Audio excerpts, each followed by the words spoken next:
কওমি ঘরানা যে ইসলামী দলগুলো, সেখানে মামুনুল হক সাহেবের অফিসে আমি আমার আহ্বানে সেখানে মিটিং বাস্তবায়নের জন্য আমি বলেছিলাম, তারা সেখানে বাস্তবায়নের ব্যবস্থাও করেছিল। তখন এই জামাতের কার্যক্রমগুলো আমরা যখন আলোচনা পর্যালোচনা নিয়ে আসলাম, তখন তারা স্বীকার করলো যে তাদের কার্যক্রমটা আমাদের যে চিন্তা চেতনা, আমাদের যে এই সমঝোতা এবং আমাদের যে লিয়াজু কমিটির ভিতরে যে আলোচনাগুলো ছিল তার বাহিরেতে তারা অনেকগুলো কাজ করেছে, যেই কাজ করার কারণে আসলে বাস্তবে আমরা তাদের প্রশ্নবিদ্ধ তাদের এই কার্যক্রমের ব্যাপারে। তখন আমি বলেছিলাম তাহলে আমরা কাজ করি, আমরা যে লক্ষ্য উদ্দেশ্য নিয়ে আমরা যে সামনে অগ্রসর হতেছিলাম, সেখানে তো জামাত যেহেতু আমাদের সাথে প্রথম অবস্থায় আমাদের সাথে কথার সাথে কাজের কোনো মিল রাখে নাই, তাহলে আমরা যারা কওমি ঘরানার আছি আমরা সবাই আবার একত্রিত হয়ে আমরা জাতীয় নির্বাচন করি। কিন্তু দুঃখের মধ্যে বলতে হয় যে তখন তারা কিন্তু আর ভিন্নভাবে ইসলামের পক্ষে বাক্সে নির্বাচন করার ব্যাপারে তারা রাজি হয় নাই। তা যেহেতু হয় নাই, ইসলামী আন্দোলন বাংলাদেশ এখন আমরা কি করব। তখন আমরা অনেক চিন্তায় পড়ে গেলাম। এক পর্যায়ে আমরা তখন আমাদের কেন্দ্রীয় মজলিসে শুরা এবং সমস্ত প্রার্থীদেরকে আমেলা সহ সব দায়িত্বশীলদেরকে নিয়ে বারবার পরামর্শ করার পরে তখন আমরা সিদ্ধান্ত নিলাম যে ইসলামী আন্দোলন বাংলাদেশ নিছক শুধু কয়েকটা এমপি পদের জন্যে, মন্ত্রিত্বের জন্যে, সম্পদ সম্মানের জন্যে আমরা রাজনীতি করি না। আমরা রাজনীতি করি ইবাদতের উদ্দেশ্যে, দেশের কল্যাণে, মানবতার কল্যাণে, ইসলামের কল্যাণে।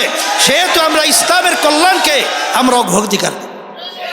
এই সিদ্ধান্ত নিয়েই ওই কঠিন মুহূর্তে, বলতে গেলে ক্ষমতার দ্বার প্রান্ত থেকে আমরা ওখানে ফিরে এসেছি ইসলামের স্বার্থে, আল্লাহকে রাজি খুশির উদ্দেশ্যে, দেশ এবং মানুষের কল্যাণের স্বার্থে, নট ব্যক্তি দল কোনো ক্ষমতায় যাওয়ার স্বার্থে ওখানে আমরা থাকি নাই। এই জন্য আমরা এসেছি।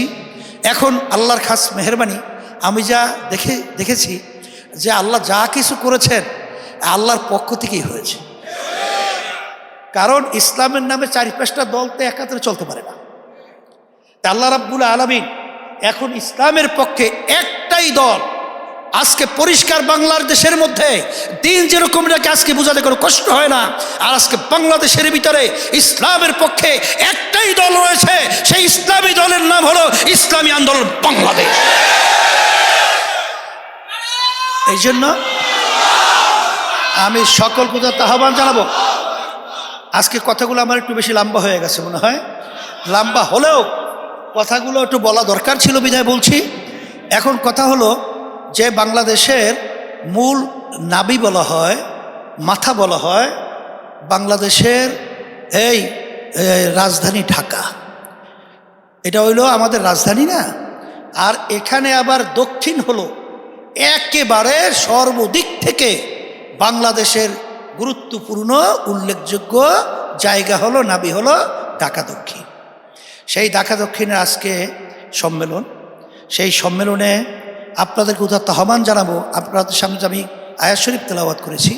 আল্লাহ বলেছেন যে হে রাসূল, আপনি বলে দেন আমার বান্দাবান্দীদেরকে এবং আপনার উম্মতদেরকে আমাদের কার্যক্রম, নামাজ, রোজা, রাজনীতি, ব্যবসা বাণিজ্য সব কিছু হবে আল্লাহকে রাজি খুশির জন্যই। আর আপনি পরবর্তীতে আয়াত শরীফ তেলাওয়াত করেছি, আল্লাহ বলেছেন তোমরা জেহাদ করো। এইভাবে বলেন নাই, আল্লাহ বলছেন জেহাদ করার মতো করো, জেহাদ করার মতো করো। আজকে এই ঢাকা দক্ষিণে আজকে এই সম্মেলনে আপনারা যে উপস্থিত হয়েছে, আপনারাই যদি একটু করার মতো করার কাজ করতে পারেন, আমার তো মন বলছে যে আগাছা এই জমিন থেকে একেবারে শিকড় সহ আল্লাহর মধ্যে উঠিয়ে বঙ্গোপসাগরে ফেলানো যাবে। কিন্তু করেন তো করেন না, ধরেন তো ধরেন না, ছাড়েন তো ছাড়েন না।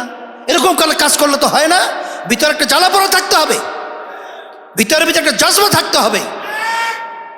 এরকম যদি আমরা করতে পারি, আল্লাহ ওয়াদা করছেন ওয়ালা তাহিনু ওয়ালা তাহজানু ওয়া আনতুমুল আ'লাউনা ইন কুনতুম মুমিনিন। তোমাদের ভয় চিন্তা নাই, তোমরাই বিজয় হবে যদি তোমরা মুমিনের চরিত্র অর্জন করতে পারো। আর্থিকভাবে এয়ানত অনেকে দেন না, খালি টাকা গুছাইয়া বস্তা বাই দিয়ে রেখে দিয়ে, আর এরকম কোনো খরচ করার দরকার নাই। তাহলে আল্লাহর হুকুম খুব ভালোভাবেই পালন হয় না। আল্লাহর হুকুম, আল্লাহ রাব্বুল আলামিন বেহেশত আমাদের কাছে বিক্রি করেছেন জান মালের বিনিময়। আগে বলছেন মাল, এরপরে জান, দুটোটাই আমার থাকতে হবে।